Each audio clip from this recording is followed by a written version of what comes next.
Buenas tardes. Muchas gracias. Hoy estoy acá para decirles que Occidente está en peligro. Está en peligro porque aquellos que supuestamente deben defender los valores de Occidente se encuentran cooptados por una visión del mundo que inexorablemente conduce al socialismo y, en consecuencia, a la pobreza. Lamentablemente, en las últimas décadas, motivados por algunos deseos bien pensantes de querer ayudar al prójimo y otros por el deseo de pertenecer a una casta privilegiada, los principales líderes del mundo occidental han abandonado el modelo de la libertad por distintas versiones de lo que llamamos colectivismo. Nosotros estamos acá para decirles que los experimentos colectivistas nunca son la solución a los problemas que aquejan a los ciudadanos del mundo, sino que, por el contrario, son su causa. Créanme, nadie mejor que nosotros los argentinos para dar testimonios de estas dos cuestiones.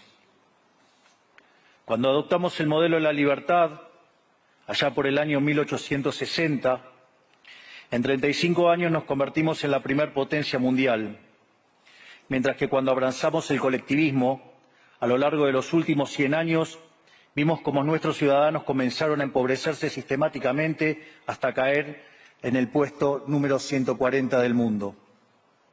Pero antes de poder dar esta discusión, sería importante que primero viéramos los datos que sustentan por qué el capitalismo de libre empresa no solo es un sistema posible para terminar con la pobreza del mundo, sino que es el único sistema moralmente deseable para lograrlo.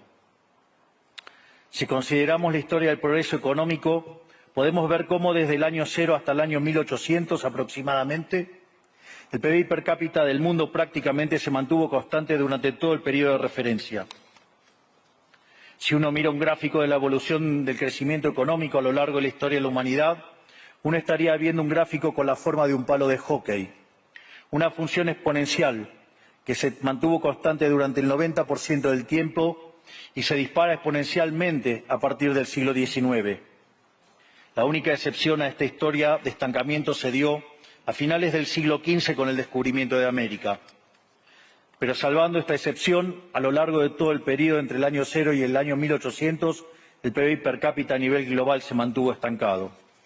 Ahora bien, no solo que el capitalismo generó una explosión de riqueza desde el momento que se adoptó como sistema económico, sino que, si uno analiza los datos, lo que se observa es que el crecimiento se viene acelerando a lo largo de todo el periodo. Durante todo el periodo comprendido entre el año 0 y el 1800, la tasa de crecimiento del PBI per cápita se mantuvo estable en torno al 0,02% anual, es decir, prácticamente sin crecimiento.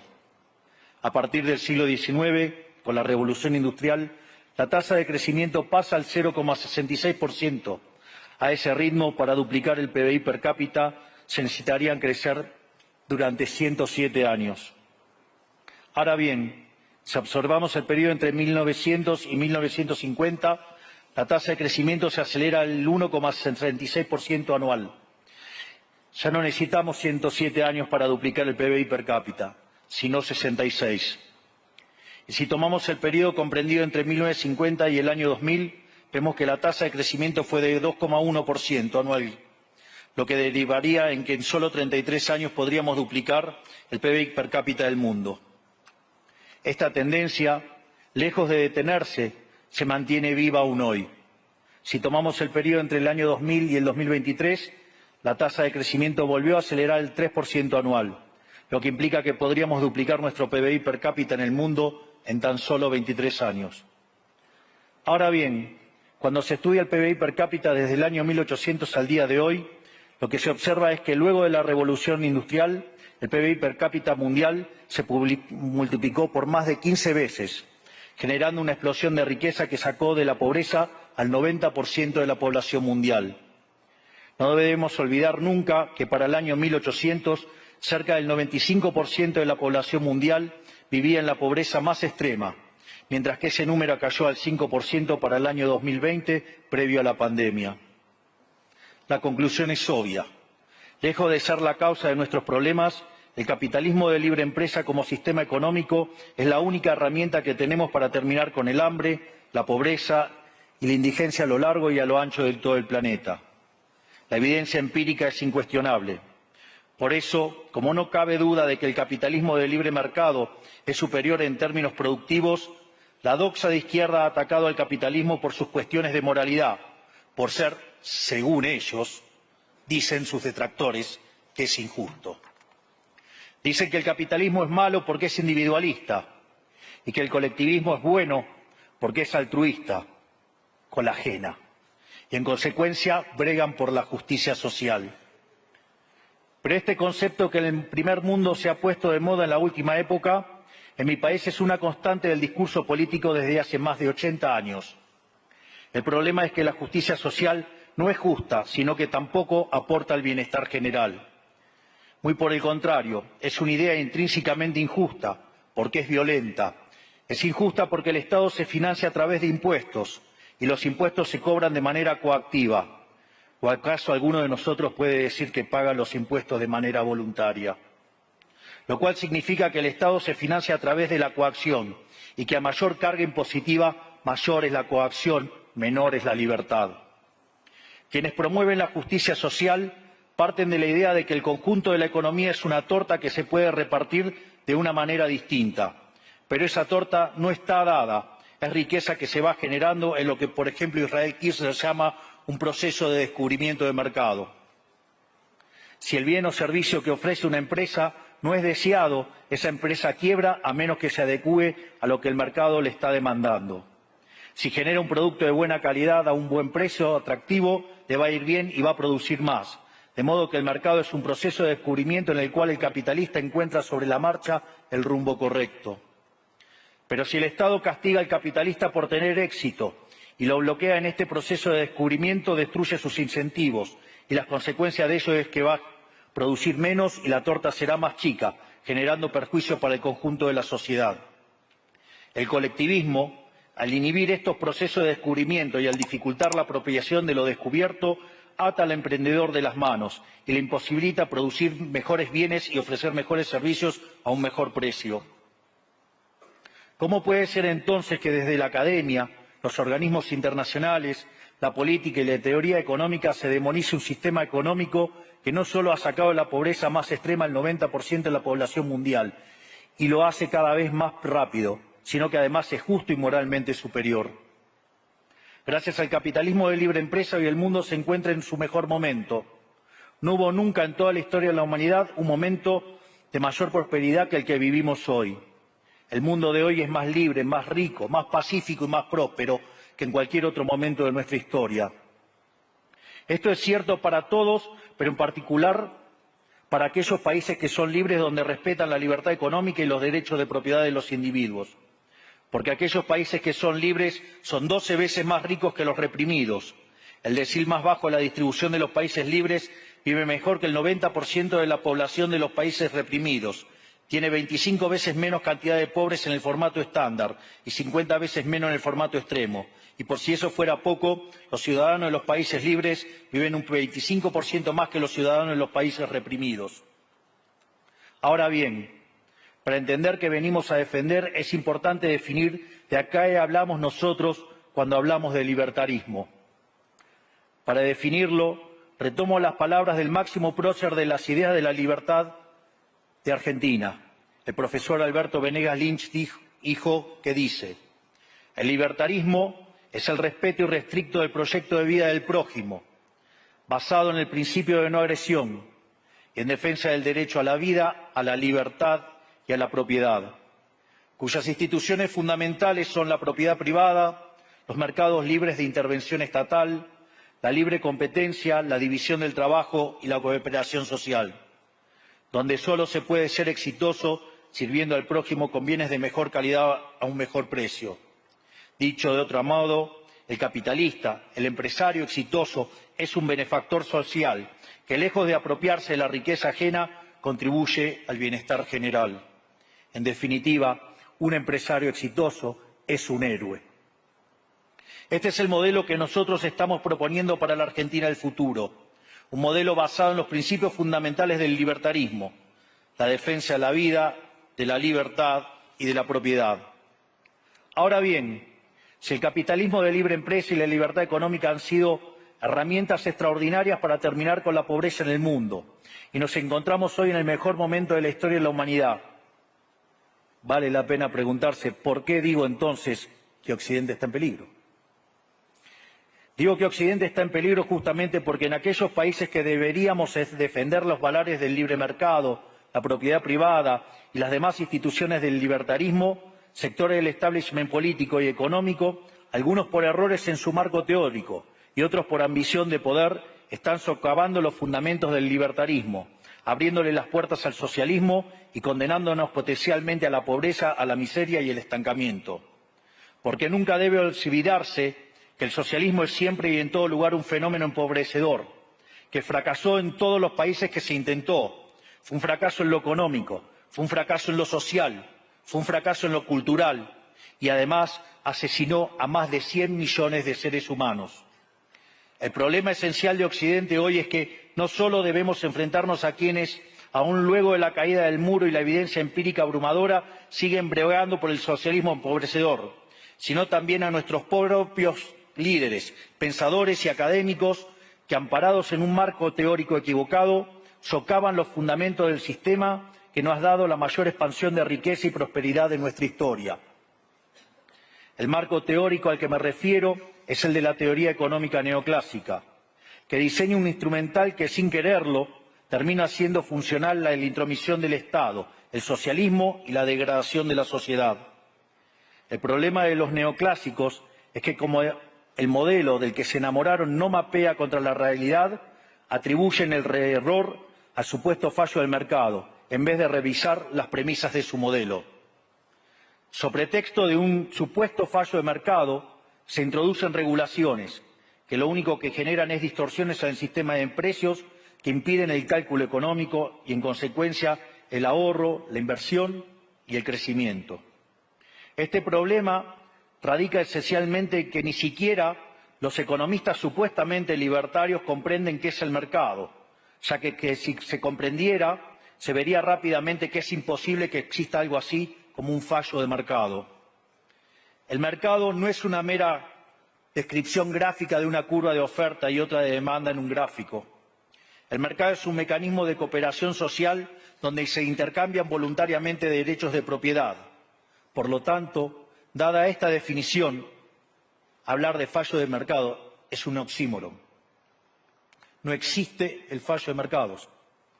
Si las transacciones son voluntarias, el único contexto en el que puede haber un fallo de mercado es si hay coacción. Y el único con la capacidad de coaccionar de manera generalizada es el Estado, que tiene el monopolio de la violencia. En consecuencia, si alguien considera que hay un fallo de mercado, les recomendaría que revisen si hay intervención estatal en el medio.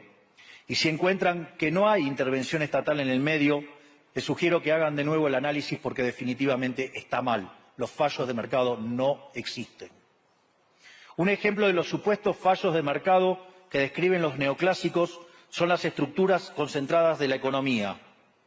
Sin embargo, sin funciones que presenten rendimientos crecientes a escala, cuya contrapartida son las estructuras concentradas de la economía, no podríamos explicar el crecimiento económico desde el año 1800 hasta hoy. Fíjense qué interesante. Desde el año 1800 en adelante, con la población multiplicándose más de 8 o 9 veces, el Producto Per cápita creció más de 15 veces. Es decir, existen rendimientos crecientes. Eso llevó la pobreza extrema del 95% al 5%. Sin embargo, esas presencias de rendimientos crecientes implican estructuras concentradas, lo que se llamaría, por ejemplo, un monopolio. ¿Cómo puede ser que algo que haya generado tanto bienestar para la teoría neoclásica, eso es un fallo de mercado? Economistas neoclásicos, salgan de la caja. Cuando el modelo falla, no hay que enojarse con la realidad, hay que enojarse con el modelo y cambiarlo. El dilema que enfrenta el modelo neoclásico es que dicen querer perfeccionar el funcionamiento del mercado atacando lo que ellos consideran fallos, pero al hacerlo no solo abren las puertas del socialismo, sino que atentan contra el crecimiento económico. Ejemplo, regular monopolios, destruirle las ganancias y destrozar los rendimientos crecientes, automáticamente destruiría el crecimiento económico. Dicho de otro modo, cada vez que ustedes quieran hacer una corrección de un supuesto fallo de mercado, inexorablemente, por desconocer lo que es el mercado o por haberse enamorado de un modelo fallido, están abriendo las puertas al socialismo y están condenando a la gente a la pobreza. Sin embargo, frente a la demostración teórica de que la intervención del Estado es perjudicial, la evidencia empírica de que fracasó porque no podía ser de otra manera, la solución que propondrán los colectivistas no es mayor libertad, sino que es mayor regulación, generando una espiral descendente de regulaciones hasta que todos seamos más pobres y a la vida de todos nosotros dependa de un burócrata sentado en una oficina de lujo. Dado el estrepitoso fracaso de los modelos colectivistas y los innegables avances del mundo libre, los socialistas se vieron forzados a cambiar su agenda. Dejaron atrás la lucha de clases basada en el sistema económico para reemplazarla por otros supuestos conflictos sociales igual de nocivos para la vida en comunidad y para el crecimiento económico. La primera de estas nuevas batallas fue la pelea ridícula y antinatural entre el hombre y la mujer. El libertarismo ya establece la igualdad entre los sexos. La piedra fundacional de nuestro credo dice que todos los hombres somos creados iguales, que todos tenemos los mismos derechos inalienables otorgados por el Creador, entre los que se encuentran la vida, la libertad y la propiedad. En lo único que devino esta agenda del feminismo radical es en mayor intervención del Estado para entorpecer el proceso económico, darle trabajo a burócratas que no le aportaron nada a la sociedad, sea en formato de ministerios de la mujer o organismos internacionales dedicados a promover esta agenda. Otro de los conflictos que los socialistas plantean es del hombre contra la naturaleza. Sostienen que los seres humanos dañamos el planeta y que debe ser protegido a toda costa, incluso llegando a abogar por mecanismos de control poblacional o en la agenda sangrienta del aborto. Lamentablemente, estas ideas nocivas han pregnado fuertemente en nuestra sociedad. Los neomarxistas han sabido cooptar el sentido común de Occidente. Lograron esto gracias a la apropiación de los medios de comunicación, de la cultura, de las universidades y sí, también de los organismos internacionales. Este último caso es el más grave, tal vez, porque se trata de instituciones que tienen enorme influencia en las decisiones políticas y económicas de los países que integran esos organismos multilaterales. Por suerte, somos cada vez más los que nos atrevemos a levantar la voz, porque vemos que si no combatimos frontalmente estas ideas, el único destino posible es que cada vez vamos a tener más Estado, más regulación, más socialismo, más pobreza, menos libertad y, en consecuencia, peor nivel de vida. Occidente, lamentablemente, ya comenzó a transitar este camino. Sé que a muchos les puede sonar ridículo plantear que Occidente se ha volcado al socialismo, pero solo es ridículo en la medida que uno se restringe a la definición económica tradicional del socialismo, que establece que es un sistema económico donde el Estado es el dueño de los medios de producción. Esta definición debería ser, desde mi punto de vista, actualizada a las circunstancias presentes. Hoy los Estados no necesitan controlar directamente los medios de producción para controlar cada aspecto de la vida de los individuos. Con herramientas como la emisión monetaria, el endeudamiento, los subsidios, el control de la tasa de interés, los controles de precios y las regulaciones para corregir los supuestos fallos de mercado, pueden controlar los destinos de millones de seres humanos. Así es como llegamos al punto en el que, con distintos nombres o formas, buenas partes de las ofertas políticas generalmente aceptadas en la mayoría de los países de Occidente son variantes colectivistas. Ya sea que se declamen abiertamente comunistas, fascistas, nazis, socialistas, socialdemócratas, nacionalsocialistas, demócratas cristianos, keynesianos, neokeynesianos, progresistas, populistas, nacionalistas o globalistas. En el fondo, no hay diferencias sustantivas. Todos sostienen que el Estado debe dirigir todos los aspectos de la vida de los individuos. Todas definen un modelo contrario al que llevó a la humanidad al progreso más espectacular de su historia. Nosotros venimos hoy aquí a invitar a los demás países de Occidente a que retomemos el camino de la prosperidad. La libertad económica, el gobierno limitado y el respeto irrestricto de la propiedad privada son elementos esenciales para el crecimiento económico. Este fenómeno de empobrecimiento que produce el colectivismo no es una fantasía, ni tampoco fatalismo. Es una realidad que los argentinos conocemos muy bien desde hace por lo menos 100 años.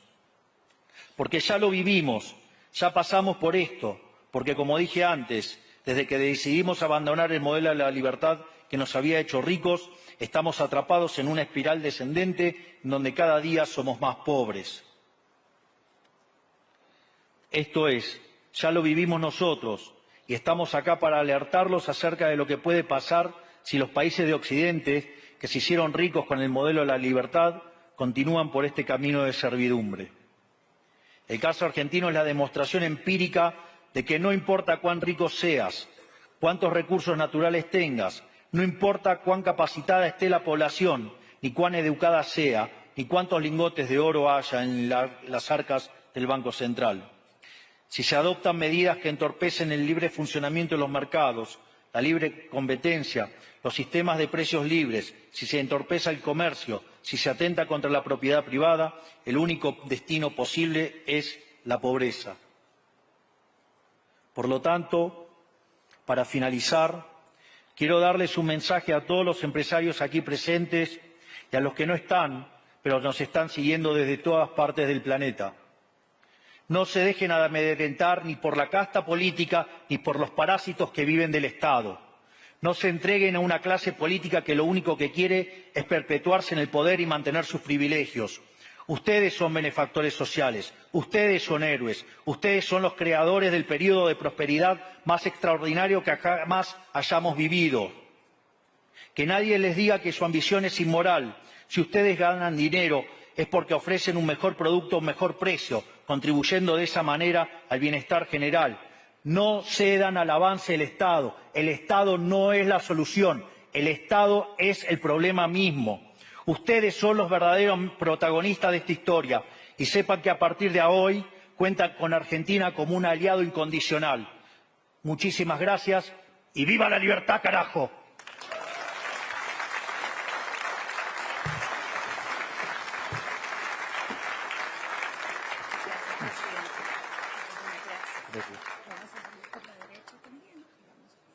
Fantástico. Gracias.